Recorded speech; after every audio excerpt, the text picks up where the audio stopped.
A very good morning, especially to those who are just joining us. If you've been part of the show since we began, many thanks for staying with us. We come back on air discussing sight issues, and we're going to look into eye care awareness as well as equity. Now, before I introduce my guests, let me just give you a preamble.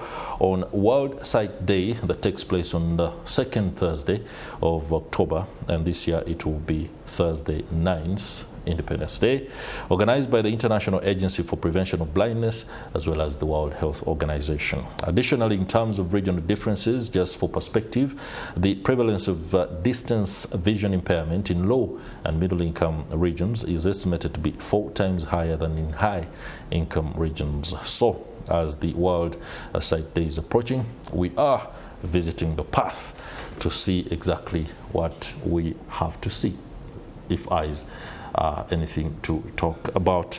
Dr. Juliet Otiti Senger is a senior ophthalmologist, and Dr. Edrisa Mutebi is also a senior endocrinologist.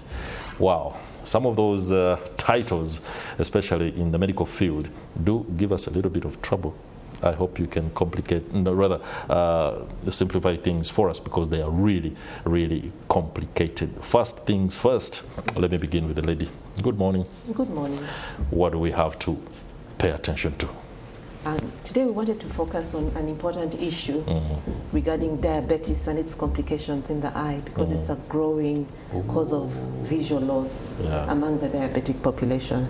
That's why we are here to raise awareness about it. All right. Talk on. So diabetes is, diabetic retinopathy in particular is a complication of long-standing diabetes. So if you've been diabetic and you've had diabetes for a long period, then you're at risk of getting what we call retinopathy. So retinopathy occurs, imagine the eye is a camera, which you zoom through a lens to the retina. The retina is the innermost layer that allows us to see well, that interprets pictures. That's right. And it has blood vessels that feed that nourish that membrane. So in diabetes, there is something that happens to those blood vessels that damages them. If you imagine, if you imagine the blood vessels as pipes feeding water to grass. And then these high sugar levels are like toxic to the blood vessels, causing them to get weak and get leakages and swellings and things that happen inside that you end up losing your sight. Wow. Dr. Edrisa, you are an endocrinologist. Exactly. She is an ophthalmologist. First, help me understand the difference. Good morning, viewers, and it's a privilege to be on NTV. So I'm an expert in hormones, and the hormones within the body, it is the hormones that control the different systems, the different environments in the body. And now, once those environments are not okay, they damage tissues, particularly in this context, the eyes. And particularly diabetes is one of the diseases that come up when we have a problem with glucose, and particularly damages many systems in the body, the eyes, the heart, the liver, the kidneys. But more importantly, it is one of the leading causes of blindness. That's why we are emphasizing that we need to pay special attention to diabetes with the eyes. That's why we are here today, to try and enlighten the public. Thank you very much. Let me just return to Dr. Otiti. What is the picture like when it comes to the persons who are most affected? Of course, I know everyone that has diabetes stands a high chance, but in terms of spaces, do we have a map, so to speak, to tell us that these communities are most high risk, especially in Uganda, or it's most prevalent in this particular part of the country? Well, generally, our ethnicity, the African ethnicity, are more at risk in general. So we in Uganda are at risk. But generally, the time that you have spent being diabetes, because as soon as you're diagnosed with diabetes, the clock starts ticking. And you find that these levels of glucose, the glycated hemoglobin in the body start to eat up the end organs in a way, in simple terms. Okay, the images there we have on the screen, and I won't even attempt to begin to read any. Let me leave that to you and allow or help the viewer understand exactly what that is. Okay, so on our left-hand side we have a normal retina, and those are the blood vessels we've been talking about that feed the retina, the camera of the eye. Now when you've been diabetic, you have in the early stages, you have weakenings of the membrane, the outer layer of the blood vessels. So you have swellings, which we call microaneurysms. As blood goes through the blood vessels, the swellings. Now, these swellings further weaken, and they can burst, and you get what we call bleeding, which we refer to as hemorrhages. And then, when you have high levels of cholesterol, you have blockages within those blood vessels, and then you have exudates, the yellow things that you see there, and these also cause what we call ischemia, reduced oxygen to the retina.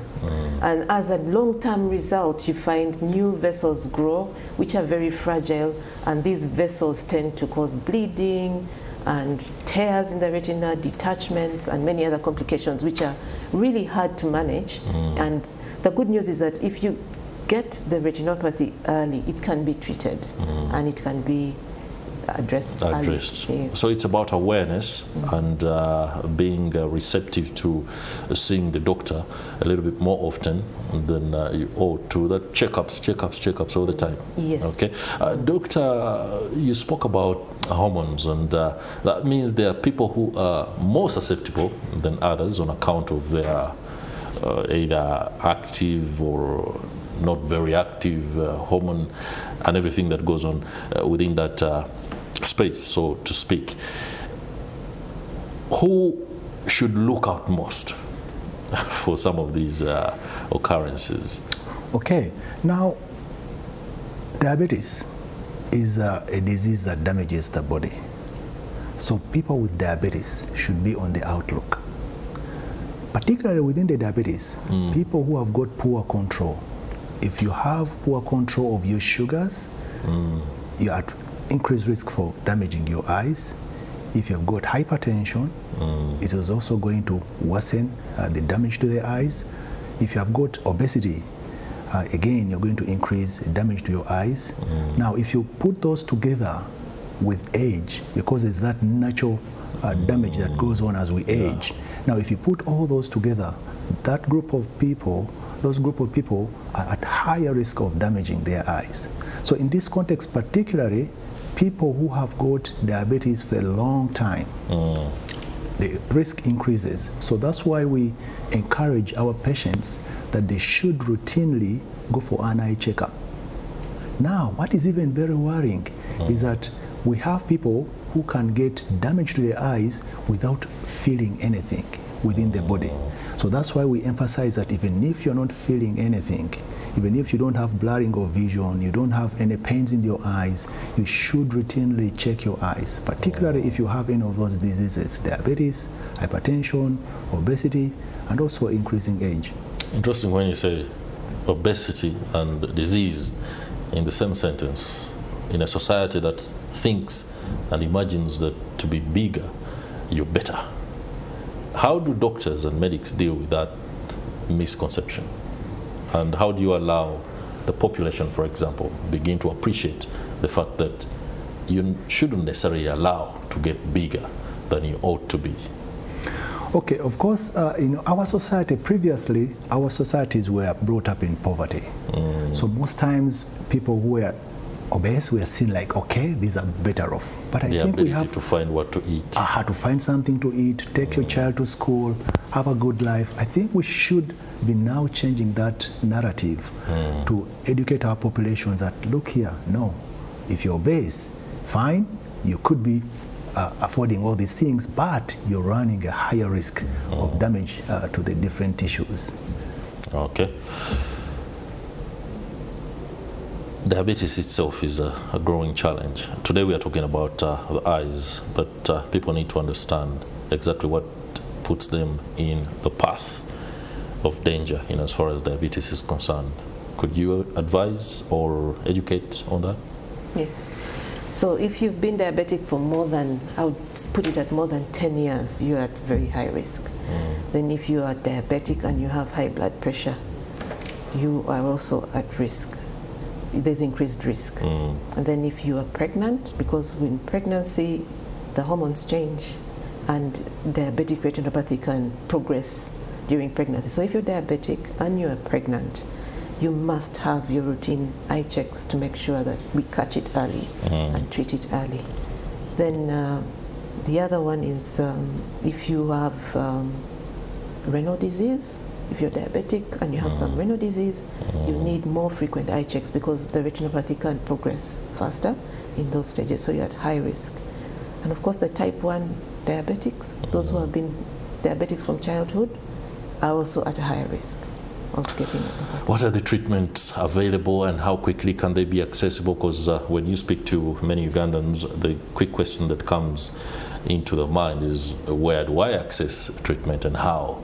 Some of it could be really expensive. I don't know whether as part of the celebration of World Sight Day, there has been any preparations to allow people to access treatments.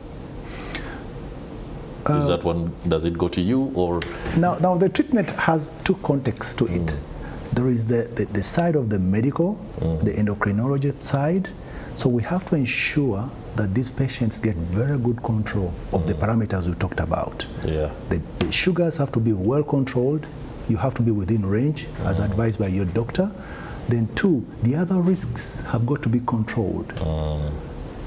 The obesity, the lipids in the body, through our exercises, through our diet, through change of that lifestyle, cut down on the weight, and then control the high blood pressure.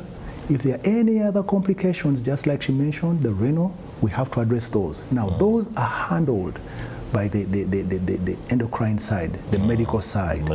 But also, certainly, my colleague, they have parameters that they put in place in terms of their treatment. Okay. Yeah. Talk about that. So with diabetic retinopathy, if it's detected early, it can be treated and prevented so that you don't have to go blind. So it's important that we see you early. The treatment options include lasers. We do laser therapies to manage the bleedings and and the new vessels that have formed. Then there are injections that we give as well if you need them to manage the swelling, especially in the macular area, and then surgery as well. And in terms of treatment, we are offering a free diabetic screening camp during this week of World Sight Day. So those who are diabetic, we are happy to have you to have screening done and free treatment will be given. Okay, where is that? At Georgina Eye Clinic. Georgina Eye Clinic.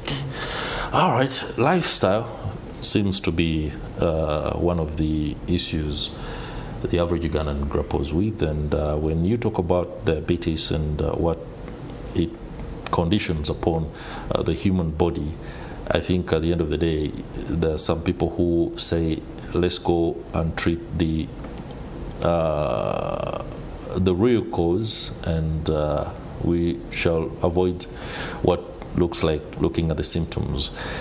When medics are rolling out these the camps that are happening, what do you look at? Affordability? Are you settling that question? Because when you're in the urban centers where most of the people are affected, they can afford to go to treatment centers that require a lot of money. So for those who are in the far-flung areas, including my Butaleja, what are your plans for them? That is for Georgina. Yes. Well, we routinely do camps to provide care to the underprivileged societies. Yeah. So we go out to the communities, do screenings, not only for diabetes, but cataracts, glaucoma, and other eye diseases. And we offer free treatment to those who can't afford. So that, and also free education so that they're aware of what could happen and what they need to do to improve their lifestyles and all that.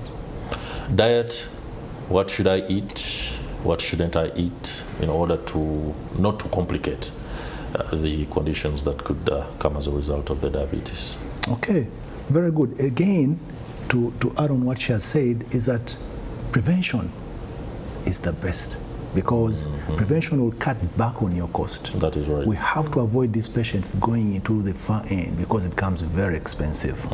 So our big advice is that let's use the modalities that can protect our systems before they get damaged.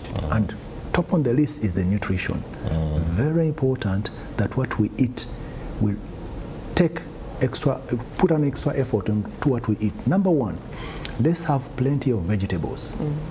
Our ideal plate, let's make sure that beyond 50 to 60% of that plate is full of vegetables. Our buga, nakati, the cabbages, the carrots, broccoli, cauliflower, sukuma wiki, the tomatoes. Let's have plenty of those, because what they do, they sweep and clean the body. They delay the glucose going into the body, so cutting back on the damage that is happening to the tissues.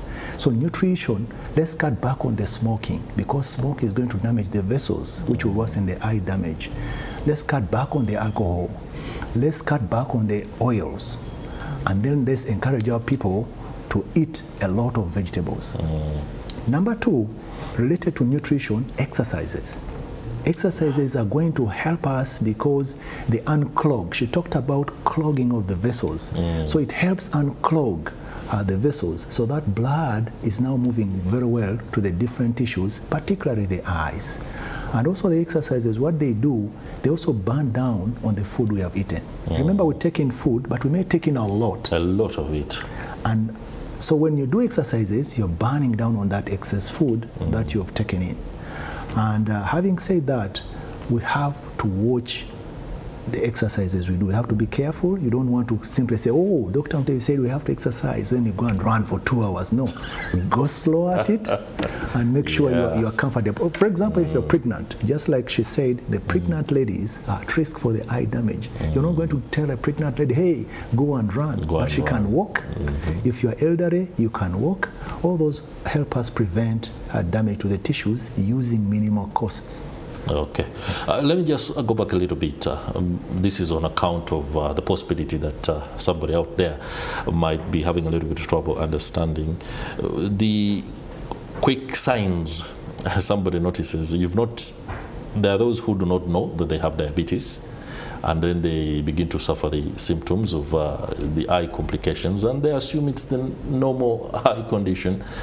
How do you tell without, or to create the urgency to go for the checkups, to understand that this is could be related to a condition like diabetes? What are the quick telltale signs, so to speak? Okay, so just to emphasize that the majority of patients will not have any symptoms at all. So routine eye care, routine examination is important, especially if you are diabetic. But otherwise, if you're already diabetic and you've had your examinations and you have any floaters, flashes of light, reduced vision, colors look water washed, they're not very clear, double vision, that could mean that something has gone wrong. And you need to urgently go and see a specialist. It's about urgency, no doubt about it, and the need to be disciplined, especially when it comes to those lifestyle practices that could endanger. Your last words, let me begin with Dr. Mutebi. Routinely, it's a big encouragement to our patients, even those who are normal. Let's make it part of our routine that every year you go and you check your eyes, just like you go and check the heart, the kidney, the different tissues for cancers. Let's make sure the eyes are part of that routine checkup. Now, it becomes even more important among those who have got diabetes that they have to check their eyes yearly, and they shouldn't wait when things have gone wrong. It should be routinely done. Otherwise, thanks NTV for hosting us. Okay. As you do the wrap, also tell us again a little bit more on what we expect on the World Sight Day. Yeah, the week of World Sight Day, we will be having a free diabetic screening, and treatment will also be given. Surgeries where indicated will be given. And to all diabetics, please make sure you monitor your sugar controls, see your physicians, make sure your blood pressure is well controlled, monitor it, make sure your cholesterol is well controlled, and have a healthy diet. Thank you very much, Dr. Juliet Otiti Senger, Senior Ophthalmologist, as well as Dr. Edrisa Mutebi, a Senior Endocrinologist. That's it for this Take Note, but do stay with us. Morning at NTV does continue. We do have a discussion later on that will be delving into the aspects regarding children, and if I should be very, very specific, it's all about early childhood development in Uganda. That one is a big one, especially if you have young ones who are in school. How do you bring them up in order for you not to have problems, especially as you inch closer to 65 or 70? We'll be right back.